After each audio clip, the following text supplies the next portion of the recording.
Our employees came together and said we should be doing something for the servicemen and women who are going to be missing Christmas and the holidays at home. And so that started the ball rolling. This story may begin with the employees of MGM Grand Air, but once word of their idea spread, something wonderful began to happen. Passengers on our normal scheduled flights would say, well, what can we do? We want to contribute. You know, they would hear about it through the grapevine, and then we had flight attendants come in on their days off to wrap the packages. Certainly no one knew then just how many gifts they would wrap, nor how eager the business community would be to help. 12 days after the idea was presented, 15 tons of presents were carefully loaded aboard MGM Grand Air. Destination, Dhahran, Saudi Arabia. Among the many treats stashed in the passenger cabin turned cargo hold, 35,000 bottles of moisturizer and sunscreen, 70,000 audio cassettes, thousands of videos, hundreds of cameras and film. The cookie manufacturer, Mrs. Fields, personally contacted us, as I recall, and said, I want to send 20,000 cookies. And our corporations responded without hesitation, positively, to the effort. It's been a tradition of American business supporting American troops throughout the 50-year history of the USO, and I think this just really underlined how effective and how important that can be. It meant an awful lot to us.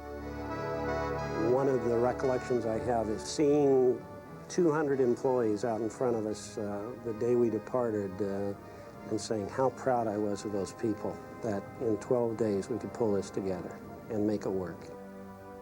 After the not-so-routine coast-to-coast flight, Operation Desert Cheer left American airspace. Passengers settled in for the nearly 20-hour trip to Dhahran, a trip not without incident. Our only problem actually in the whole trip was coming across Europe, because the Austrians and the Swiss had decided that they were neutral in this whole battle. So about the time we crossed the border into Austria, they decided that we weren't going to fly over Austria and they were going to turn us around. And they advised us that interceptors would be coming up to force us down if we didn't turn around. So the plane was rerouted over France, across the Mediterranean, and on to Saudi Arabia.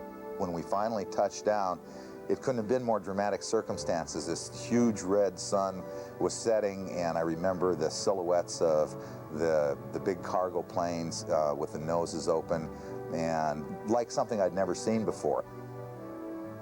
We got some cookies from home. American people are sending their greetings to us, and we appreciate it. Dozens of troops began unloading 15 tons of gifts under the watchful eyes of the media and the base commander. And he said, who packed this airplane? And I said, our employees did. And he said, how long have they been packing it, a week? And I said, no, I think they did it mostly the day before we left and the day before that, in two sessions. And he said, I have another 2 hours work.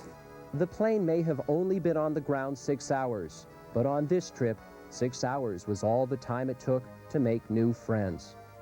I've had 6 letters myself, and then from 6 different soldiers, and then the other flight attendants have had from some of the same, and then the guys pass our addresses around, and those people will write to us and ask us if we'll give their addresses to someone else in the company, so that we've kind of adopted the 82nd Airborne, and they've adopted MGM. I miss you. Merry Christmas. I love you. And take care. Keep well. And thank you, KLOS. All right, that was Michael Novick talking to his mom in Valencia, California, and it sounded as though it might have been a while since you talked to your mom. About 3 months. Sounds like she's real happy to hear from you. Yeah, I was happy to hear from her, too.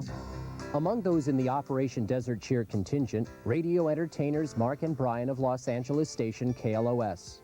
4 of their 6 hours in Saudi Arabia were spent reconnecting service personnel with their families back home. A trooper, Mike Barnes of Battle Creek, Michigan, read one of hundreds of letters sent aboard the Desert Cheer plane. It was addressed simply to any American serving in the Persian Gulf. Dear service member, greetings from California. We would like to express our gratitude for your dedication and support for your great country. We know you will miss your family and friends during the holiday, but we will be thinking of you, wishing you a speedy and safe return. To your home and family, warmest regards, Jerry Hagan, U.S. Army, 1961 to 1963. Wow, a former Thank you very much Well, for that Jerry, one. I think you did your part. Wow. You definitely did your part. Operation Desert Cheer ended with a poem written by an American serving in the Persian Gulf. This is called The Life of a U.S. Serviceman. We are your sons and daughters, the kid down the street, former classmate. We're the child who walked into your home with muddy shoes and played with your own children.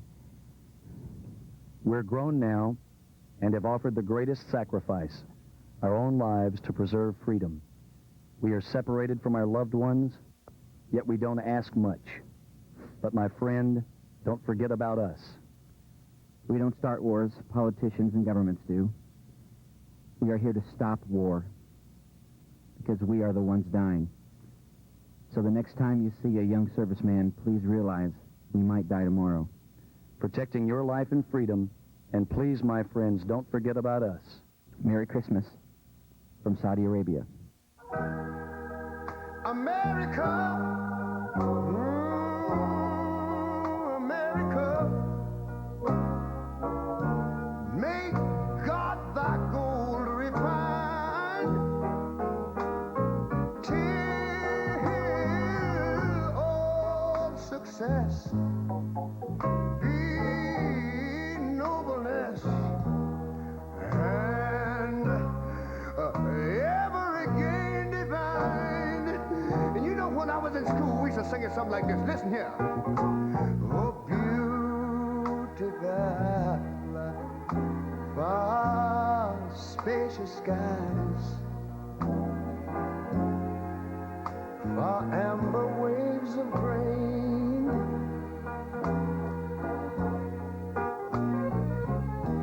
far purple mountain majesties, over the fruited plain. But now wait a minute, I'm talking about America, sweet America. You know, God done shed his grace on thee. He crowned thy good. Yes, he did. Heavy brotherhood from sea to shining sea.